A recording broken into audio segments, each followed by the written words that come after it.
Guys, kamu lagi mikir tentang seseorang ya? Tentang kenapa rasanya kamu udah kasih segalanya tapi justru makin jauh? Atau tentang kenapa setiap kali kamu berusaha lebih keras, dia malah kelihatan makin gak tertarik? Kalau iya santai aja. Banyak banget orang pernah di posisi yang sama. Yang awalnya cuma pengen deket, pengen dikenal, pengen nunjukin niat baik.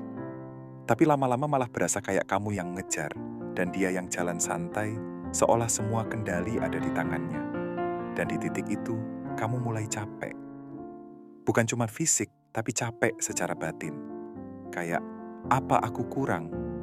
Padahal kadang bukan soal kamu kurang, tapi karena kamu terlalu berusaha, sampai lupa biarin orang lain juga berjuang buat kamu. Aku pengen ajak kamu pelan-pelan mikir tentang ini. Karena seringkali, hubungan bukan tentang siapa yang paling banyak ngasih, tapi siapa yang ngerti kapan harus berhenti memberi, biar ruang itu bisa diisi balik. Kita mulai dari hal pertama dulu, ya. Kenapa mengejar justru bikin orang menjauh? Kedengarannya aneh ya, karena logikanya, kalau kita suka sama seseorang, harusnya makin banyak perhatian, makin bagus dong. Makin sering ngabarin, makin intens, makin nunjukin niat serius. Tapi ternyata nggak selalu gitu cara kerja perasaan. Bayangin aja kayak api unggun. Kalau kamu tiup pelan, dia makin nyala, makin hangat. Tapi kalau kamu siram pakai bensin, bisa-bisa apinya malah meledak dan padam. Itu juga yang terjadi waktu kamu mengejar terlalu keras. Kamu pikir kamu sedang menunjukkan kasih sayang, padahal dari sisi lain, bisa jadi kamu sedang membuatnya kewalahan. Bukan karena kamu salah, tapi karena ritmenya nggak seimbang. Rasa ingin tahu berubah jadi kebiasaan. Rasa penasaran berubah jadi prediktif. Dan begitu semuanya terlalu bisa ditebak, hilanglah daya tariknya. Ada seseorang yang pernah aku kenal. Kita sebut aja namanya Raka. Raka orangnya baik, tulus, punya karier bagus juga. Dia ketemu seseorang yang bikin jantungnya cepat berdetak, sebut aja namanya Via. Setiap pagi dia kirim pesan. Selamat pagi. Siang, lagi makan apa? Malam, selamat tidur, semoga mimpi indah. Awalnya manis. Tapi 2 minggu kemudian, Via mulai jarang bales. Kenapa? Karena nggak ada lagi ruang untuk rindu. Raka terlalu cepat ngasih semuanya, sebelum ada kesempatan buat Via merasa perlu memperjuangkan. Padahal, ruang kosong itu penting. Ruang itu bikin orang lain penasaran, bikin mereka mikir, lagi ngapain ya? Ruang itu yang ngasih napas buat hubungan tetap hidup. Jadi, kalau kamu merasa udah terlalu banyak memberi energi, coba berhenti sebentar. Bukan buat main tarik ulur, tapi buat menyeimbangkan. Ganti banyaknya pesan dengan berartinya pesan. Satu kalimat yang tulus jauh lebih bernilai dari 10 pesan basa-basi. Dan yang menarik, kadang keheningan bisa lebih kuat dari 1000 kata. Bagian kedua, keheningan yang justru bikin dia mikir. Kamu pernah ngerasa gini nggak? Waktu seseorang yang biasanya sering nyapa, tiba-tiba berhenti ngomong. Tiba-tiba kamu jadi sadar betapa kamu kangen suara itu. Itu karena diam punya bobotnya sendiri. Diam itu bukan hampa. Diam itu kadang penuh makna yang nggak bisa dijelaskan kata-kata. Dan dalam hubungan, keheningan sering jadi momen di mana seseorang mulai menyadari. Bayangin kamu di sebuah galeri. Di depan kamu ada jam mewah di balik kaca. Nggak ada suara bising, nggak ada penjelasan. Cuma detak halus yang bikin kamu pengen dengar lebih dekat. Nah, begitu juga perasaan. Kalau semuanya dijelasin, dijabarkan, dipaksain, magisnya hilang. Tapi kalau kamu tenang, diam, dan biarkan waktu bekerja, rasa penasaran itu tumbuh sendiri. Otak manusia punya kebiasaan. Kalau ada kekosongan, dia akan berusaha mengisinya. Jadi saat kamu nggak selalu ada, justru disitulah pikirannya mulai memutar ulang hal-hal tentang kamu.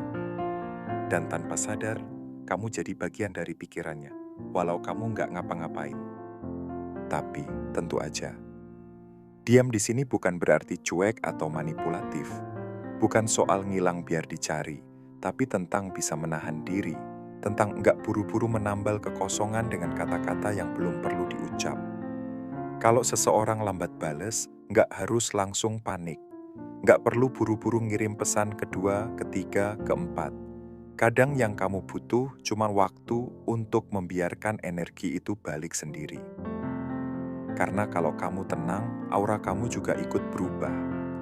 Dari "aku butuh kamu", jadi "aku nyaman sama diriku sendiri". Dan energi itu kerasa, bahkan lewat jarak.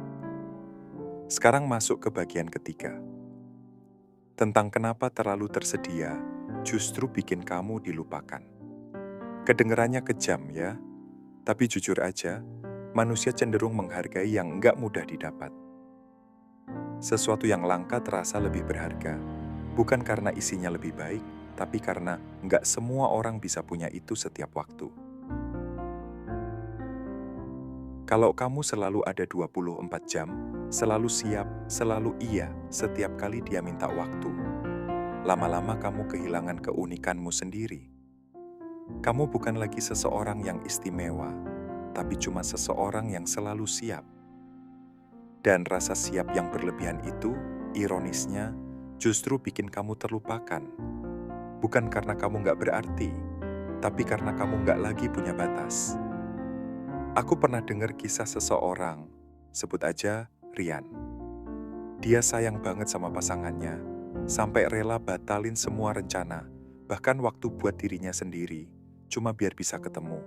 Awalnya sih dihargai, tapi lama-lama pasangannya mulai ngerasa, dia pasti bisa diatur kok. Dan dari situ, pelan-pelan, rasa hormat pun memudar. Tapi waktu Rian mulai bilang, "Aku pengen ketemu, tapi malam ini aku udah ada janji", semuanya berubah. Bukan karena dia jual mahal, tapi karena dia mulai punya kehidupan lagi. Dia nggak lagi berputar di orbit orang lain, tapi punya pusatnya sendiri. Dan anehnya, justru disitulah pasangan itu mulai mencari dia kembali. Kadang, daya tarik bukan soal seberapa banyak kamu memberi, tapi seberapa teguh kamu berdiri di tempatmu sendiri. Orang yang punya dunia, yang punya kegiatan, tujuan, dan batas, terasa menarik bukan karena sibuk, tapi karena berharga. Jadi mulai sekarang, coba seimbangin. Kalau kamu lagi sibuk dengan hal yang kamu suka, nikmatin. Kalau kamu pengen waktu sendiri, ambil. Jangan selalu tergesa-gesa untuk tersedia setiap saat. Karena orang yang benar-benar tulus, dia akan menghargai ruangmu. Dan kalau ada yang merasa kamu berubah lebih jarang, biarin. Itu tanda kamu mulai tumbuh. Tanda kamu nggak lagi ngejar validasi, tapi belajar punya ritme sendiri. Kalau dirangkum, ada 3 hal penting yang bisa kamu ingat malam ini. Pertama, berhenti mengejar secara berlebihan. Karena cinta yang tumbuh sehat nggak butuh dikejar, tapi disambut. Kedua, gunakan diam dengan bijak. Biarkan waktu dan rasa penasaran bekerja. Kadang hal paling kuat yang bisa kamu katakan adalah tidak mengatakan apa-apa. Ketiga, jangan terlalu tersedia. Bangun hidupmu sendiri, jaga duniamu, dan biarkan orang lain datang karena mereka ingin menjadi bagian dari itu. Bukan karena kamu terus menunggu mereka datang. Pada akhirnya, yang bikin seseorang jatuh cinta itu bukan seberapa keras kamu berusaha, tapi seberapa tulus kamu hadir, tanpa kehilangan dirimu sendiri di dalam prosesnya. Kalau kamu bisa nyaman dengan dirimu sendiri, kalau kamu bisa menikmati diam tanpa merasa kehilangan, dan kalau kamu bisa tetap punya hidup di luar hubungan, kamu nggak perlu lagi ngejar siapapun. Karena energi itu akan menarik orang yang tepat datang dengan sendirinya. Jadi, malam ini pelan aja. Tarik napas, istirahat. Kalau kamu merasa udah terlalu banyak berusaha, kali ini biarin semesta yang berusaha buat kamu. Kadang, cara terbaik buat didengar adalah berhenti bicara sebentar. Terima kasih udah dengerin sampai akhir. Kalau kamu ngerasa cerita ini nyentuh sesuatu di dalam diri kamu, simpan. Ingat, kamu nggak perlu ngejar supaya dianggap berarti. Kamu cuma perlu jadi dirimu sendiri. Dengan tenang, dengan sadar, dengan penuh nilai. Dan pada waktunya, orang yang tepat akan sadar. Kamu nggak pernah benar-benar hilang.